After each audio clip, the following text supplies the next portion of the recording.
මත්වෙන් උසස් බෙහෙත් සාධාරණ මිලකට ගන්න රාජ්‍ය උසස්වලට යන්න. නැතහොත් ඕනෑම ෆාමසියකින් ඔබේ බෙහෙත් වට්ටුරුවට SPC බෙහෙත් මේලන්න. රාජ්‍ය ඖෂධ නීතිගත සංස්ථාවේ පණිවිඩයකි.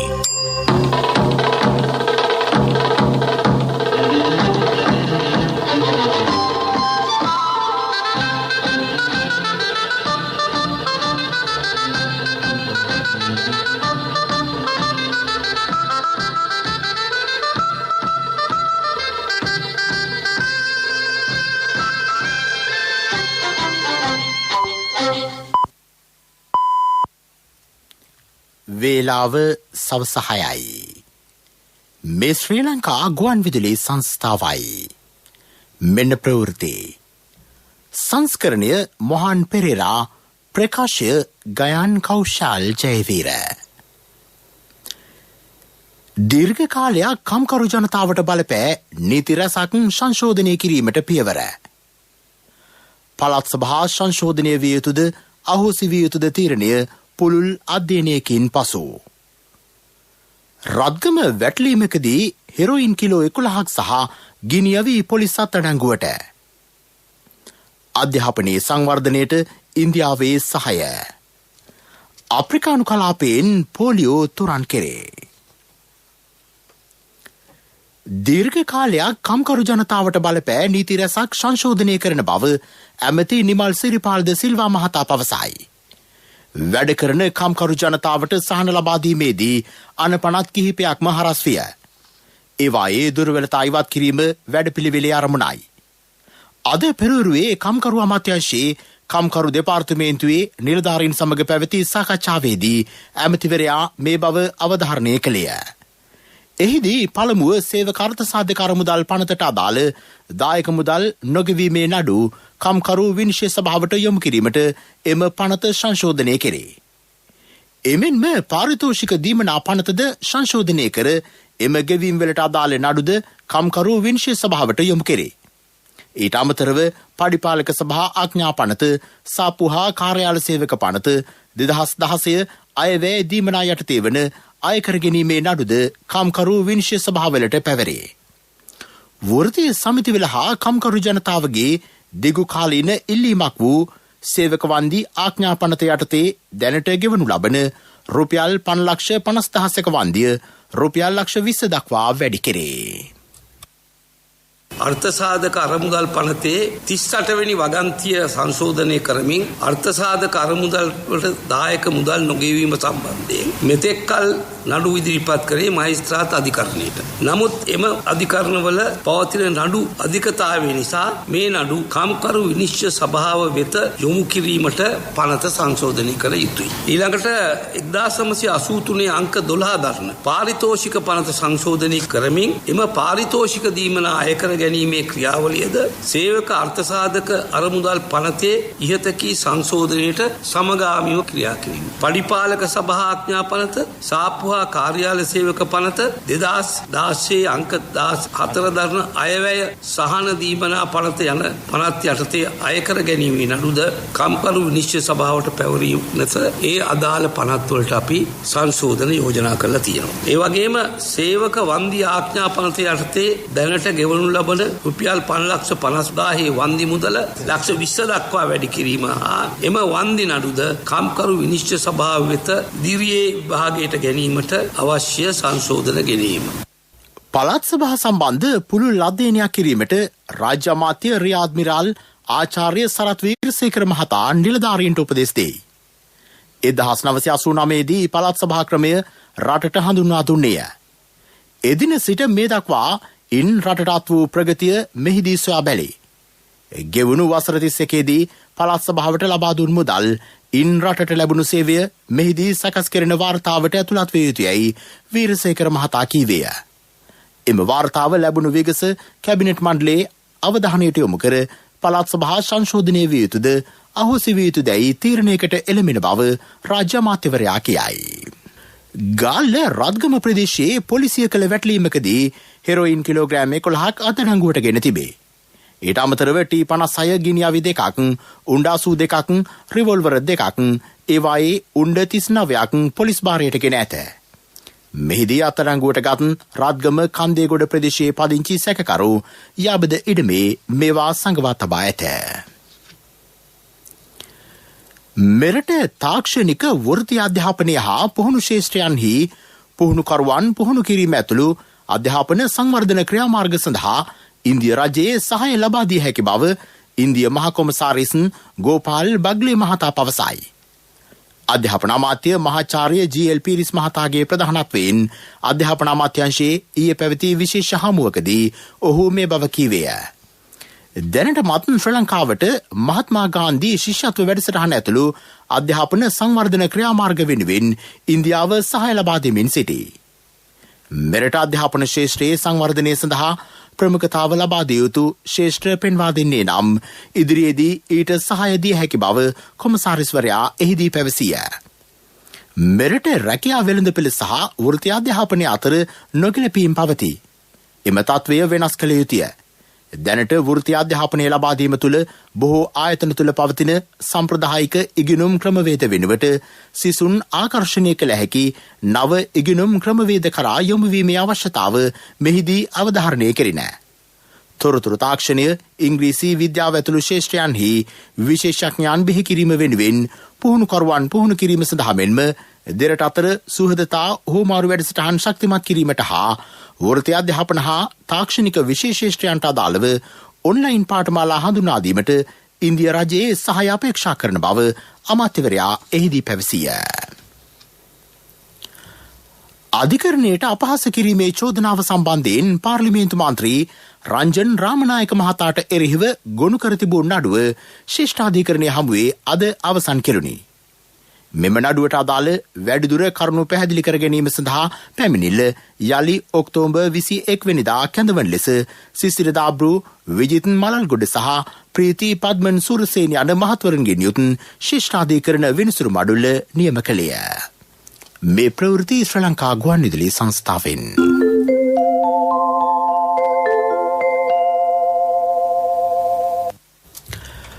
පොලිස් මද්‍රව්‍ය විනාශ කාර්යාංශයේ වැටලීම් සඳහා කාලයක් තිස්සේ ව්‍යාජ රුපියල් 5000 නෝට්ටු යොදාගෙන ඇති බවට මද්‍රව්‍ය විනාශ කාර්යාංශයේ නිලධාරීන් සිදු කර ඇති ප්‍රකාශය පිළිබඳව තවදුරටත් විමර්ශන පවත්වන බව අපරාධ පරීක්ෂණ දෙපාර්තමේන්තුව කොළඹ ප්‍රධාන මහේස්ත්‍රාත් ලංකා ජයරත්න මෙනවිය හමුවේ අද සඳහන් කළේය. සිද්ධියට අදාළ ව්‍යාජ නෝට්ටු පරීක්ෂා කිරීම සඳහා අදාළ ආයතන වෙත යොමු කිරීමට ඉදිරියේදී ක්‍රියා කෙරේ. ව්‍යාජ 5000 නෝට්ටු ළඟ තබා ගැනීමේ චෝදනාව යටතේ අපරාධ පරීක්ෂණ දෙපාර්තමේන්තුවේ මුල්‍ය විමර්ශන ඒකකය පොලිස් මද්‍රව්‍ය විනාශ කාර්යාංශයේ පොලිස් නිලධාරීන් දෙදෙනෙකුට එරෙහිව පැවරූ නඩු දෙකක් අද අධිකරණයේ හමු වී කැඳවූ අවස්ථාවේ මෙම කරුණු අනාවරණය විය. සැකකරුවන්ගෙන් ප්‍රශ්න කළත් මෙම මුදල් නෝට්ටු මුද්‍රණය කිරීම සම්බන්ධයෙන් කරුණු අනාවරණ කරගත නොහැකි වූ බව දෙපාර්තමේන්තු නිලධාරීන් අධිකරණයට දැන්විය. එමෙන්ම එකම අංකය යටතේ එම මුදල් මුද්‍රණය කර ඇති බව හෙළි වී තිබේ. පාර්ලිමේන්තුවේ සංනිවේදන දෙපාර්තමේන්තුව රචනා කළ පාර්ලිමේන්තු ක්‍රියාවලිය පිළිබඳ තොරතුරු ඇතුළත් පාර්ලිමේන්තු සාර සංග්‍රහයේ පළමු වෙළුම එළිදැක්වීම අද පාර්ලිමේන්තුවේදී සිදුවිය. එහි පළමු පිටපත පාර්ලිමේන්තු මහලේකම් ධම්මික දසනායක මහතා විසින් අගමැති මහින්ද රාජපක්ෂ මහතා වෙත පිරිනමනු ලැබිය. මෙම ග්‍රන්ථයට පාර්ලිමේන්තු ක්‍රියාකාරකම් සම්ප්‍රදායන් සහ රීති ඇතුළු කරුණු ගණනාවක් ඇතුළත් වෙයි. මෙරට ප්‍රථම යෞවන නායකත්ව ඇගීමේ සම්මාන උළෙලෙහිවත් නිව් ජෙනරේෂන් අවෝඩ්ස් 2020 ලබන නොවැම්බර් 24 වෙනිදා කොළඹදී පැවැත්වේ. නිර්මාණශීලී යොවුන් නායකත්වයෙන් හෙබි තරුණ පරපුරක් රටට දායාද කිරීම ඉලක්ක කරගනිමින් ජාතික තරුණ සේවා සභාව සහ කාන්තා කළමනාකරණ ආයතනය මේ සංවිධානය කරයි. වයස අවුරුදු 16-30 අතර වයස් කාණ්ඩවල තරුණ තරුණියන්ට මේ සඳහා අයදුම්පත් යොමු කළ හැකි බව ජාතික තරුණ සේවා සභාවේ සභාපති නිශාර ජයසිංහ මහතා අද පැවති මාධ්‍ය හමුවකදී කීවේය. අයදුම්පත් බාර ගන්න අවසන් දිනය සැප්තැම්බර් 5 වෙනිදායි. අධ්‍යාපන, ක්‍රීඩා, ජනමාධ්‍ය, කෘෂිකර්මය, කලා, සංගීතය, නර්තනය, රංගනය, සංචාරක, ව්‍යවසායකත්වය, සමාජ සේවය ආදී ශේෂ්ඨ ගණනාවක් නියෝජනය වන පරිදි සම්මාන පිරිනැමේ. මීට අමතරව තම වෘත්තීන්හි නිරත වීමේදී විශිෂ්ට ප්‍රමිතියෙන් යුත් වෘත්තීය සේවාවක් ඉටු කරන යොවුන් වෘත්තිකයන් හඳුනා ගැනීමටද මෙහිදී අපේක්ෂා කෙරේ. ඒ අනුව සියලු ව්‍යාපාරිකාංශ වෘත්තීය ආයතන හා සංවිධානවලින් ආයුධම්පත් කැඳවේ.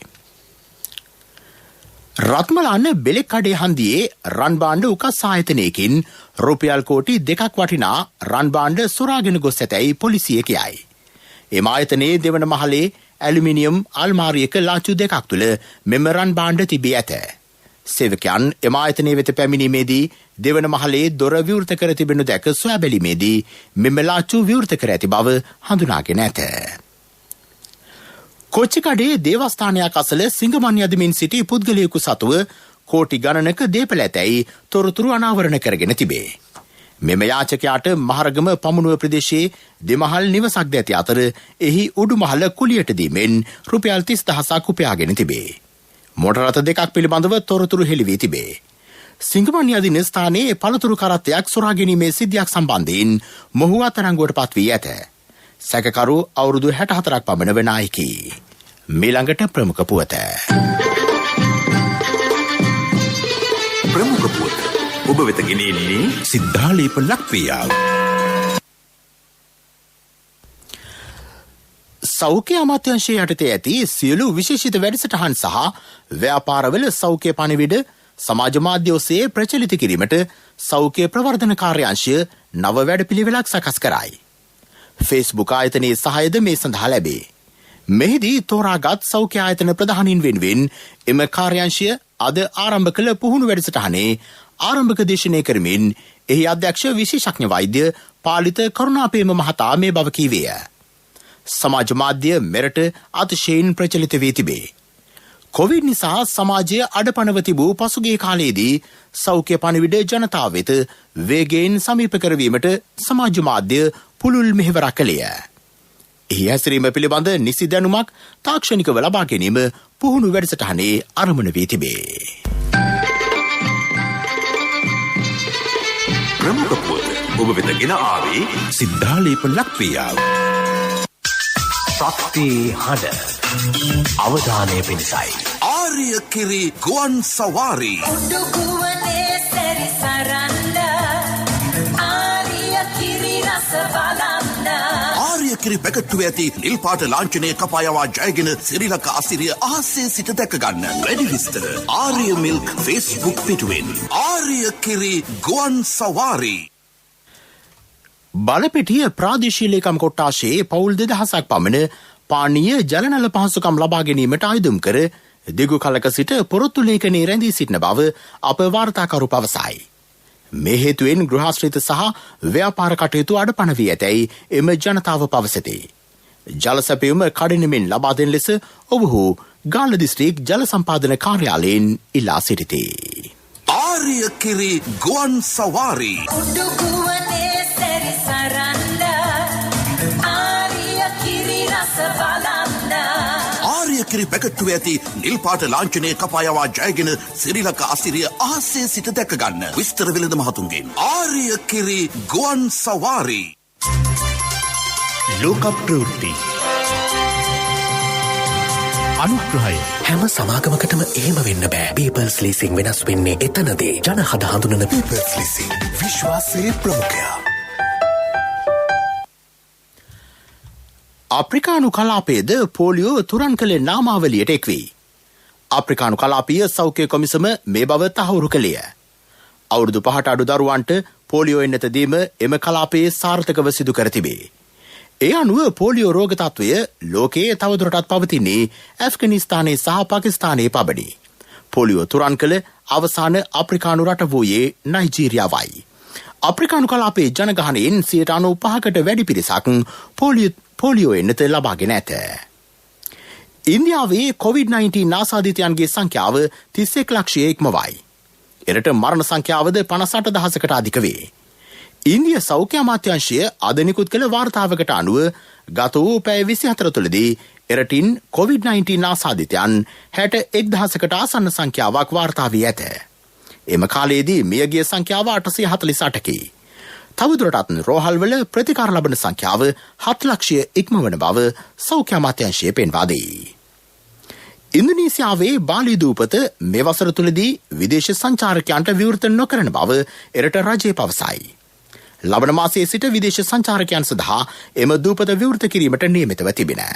කෙසේ වෙතත් එරටින් වාර්තා වන COVID-19 ආසාදිතයන්ගේ සංඛ්‍යාව දිනෙන් දින ඉහළ යාම සැලකිල්ලටගෙන මෙම තීරණය ගෙන ඇත. ලෝක ප්‍රවෘත්ති අනුග්‍රහය මේක ඇත්තටම ලේසින් කතාවක් නෙමේ. හොස්පිටල් එකක් කියන්නේ අපි වෙනුවෙන් තියෙන තැනක්. හොස්පිටල් වල පහසුකම් වැඩි කරලා හොස්පිටල් හදලා දහස් ගාණක මිනිස්සුන්ගේ ජීවිත සුවපත් කරනවා කියන්නේ ඒකම ඇතිනේ. හැම සමාගමකටම එහෙම වෙන්න බෑ. පීපල්ස් ලීසින් වෙනස් වෙන්නේ එතනදී. ජනහද හඳුනන පීපල්ස් ලීසින් විශ්වාසයේ ප්‍රමුඛයා. පිරසර සංවර්ධනයක පුවත් සම්පින්ඩනය සංවර්ධන පුවත්. බෙන්තොට ප්‍රාදේශීය ලේකම් කොට්ටාශයේ ග්‍රාමීය සහ අභ්‍යන්තර මාර්ග 87ක් කඩිනමින් සංවර්ධනය කෙරේ. සපිරිගමක් ව්‍යාපෘති යටතේ ඊට වැය කර ඇති මුදල රුපියල් 1,410කි. ජලබස්නා කාණු පද්ධති 7ක්ද මේ යටතේ සංවර්ධනය කෙරින. ක්‍රීඩා පුවත්. ශ්‍රී ලංකා වොලිබෝල් සම්මේලනය විසින් පවත්වන ලද වොලිබෝල් විනිසුරුවරුන් ශ්‍රේණිගත කිරීමේ පරීක්ෂණවලින් සමත් වූ විනිසුරුවරුන් සඳහා සහතික පත්‍ර ප්‍රදානය ජාතික ක්‍රීඩා විද්‍යායතනයේදී ලබන සඳුදා පසුරු 3ට පැවැත්වේ.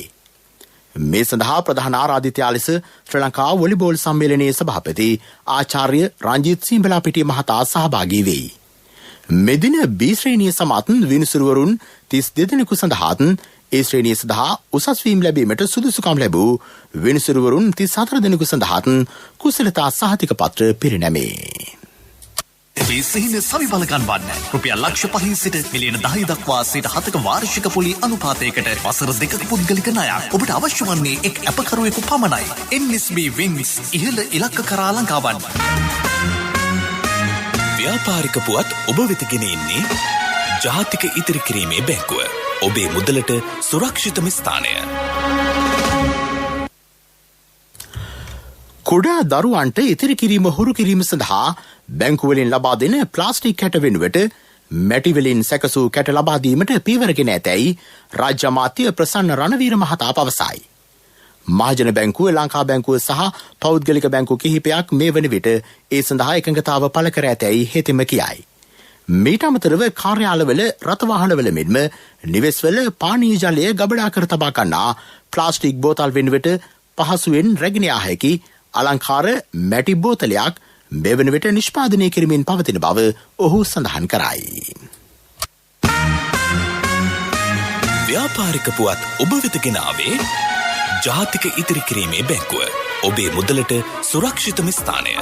තවත් බලා සිටීම අවසන්. මේ සතුට නැවත අත්විඳීමට කාලයයි. ජයග්‍රහණී රේඛාව නැවත ඇඳීමට කාලයයි. ඔබේ අධිරාජ්‍යය නැවත ගොඩනැගීමට කාලයයි. ඔබේ ව්‍යවසායික අභිලාෂයන් තෘප්තිමත් කිරීමට කාලයයි.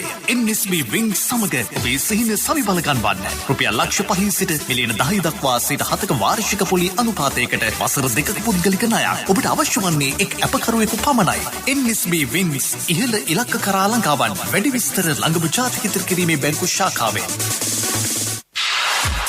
ආර්ථික පුවත් ආවරණය ආසිසිර බෙටි ගන්න පුළුවන් වුණාද? හොඳ වෙලාවට එක ෆාමසියක් නම් ඇරලා තිබුණා. ඒ තරු පෙවුනේ සමහර බේත් වල ගණන් ඇහුවම. කීයද? LOC ක්‍රෙඩිට් කාඩ් එක නොතිබෙන්න මොනවා කරන්නද කියලා හිතා ගන්න බැරි වෙනවා. LOC ෆයිනෑන්ස් ක්‍රෙඩිට් කාඩ් පත ජීවිතේම සපුරාලයි. කිරියාහාරවල සෞඛ්‍ය ආරක්ෂිත බව තහවුරු කිරීම සඳහා එම නිෂ්පාදනයන් ඉලක්ක කරගනිමින් අම්පාර ප්‍රාදේශීය සෞඛ්‍ය සේවා අධ්‍යක්ෂ කාර්යාලය කේන්ද්‍ර කරගනිමින් වැඩමුළුවක් පැවැත්වුණි. මහා පරිමාණ හා සුළු පරිමාණ කිරි ආශ්‍රිත නිෂ්පාදනකරුවෝ රැසක් මෙම වැඩමුළුවට එක්ව සිටියහ. කිරි නිෂ්පාදනවල පිරිසුදුභාවය ඉහළ නැංවීම සඳහා යොදාගත හැකි ශිල්ප ක්‍රම රැසක් කිරිගොවීන් වෙත හඳුන්වා දීම මෙහිදී සිදු කෙරිණ. සීමා සහිත අම්පාර සත්ව පාලක හා කිරි පට්ටිකරුවන්ගේ සමුපකාර සමිතිය පවත්වාගෙන යන කිරි නිෂ්පාදන කර්මාන්ත ශාලාව නිරීක්ෂණය කිරීමටද කිරි ගොවීන්ට මෙහිදී ඉඩ සැලසුණි.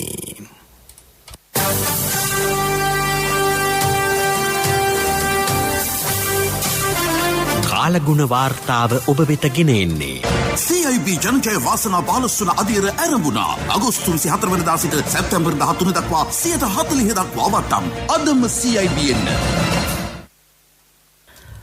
මධ්‍යම ඌව සහ නැගෙනහිර පළාත්වලත් පොළොන්නරුව සහ මුල්ලතිව් දිස්ත්‍රික්කවලත් ස්ථාන ස්වල්පයක වැසි හෝ ගිගුරුම් සහිත වැසි ඇතිවේ. තවත් පළාත් කිහිපයකට මද වැසි ඇතිවීමේ හැකියාව පවතී. උතුරු මැද සහ වයිඹ පළාත්වලත් හම්බන්තොට හා ත්‍රිකුණාමලය යන දිස්ත්‍රික්කවලත් විටින් විට හමන පැයට කිලෝමීටර් 40 දක්වා තරමක තද සුළං ඇතිවෙන බව කාලගුණ විද්‍යා දෙපාර්තමේන්තුව නිවේදනය කරයි.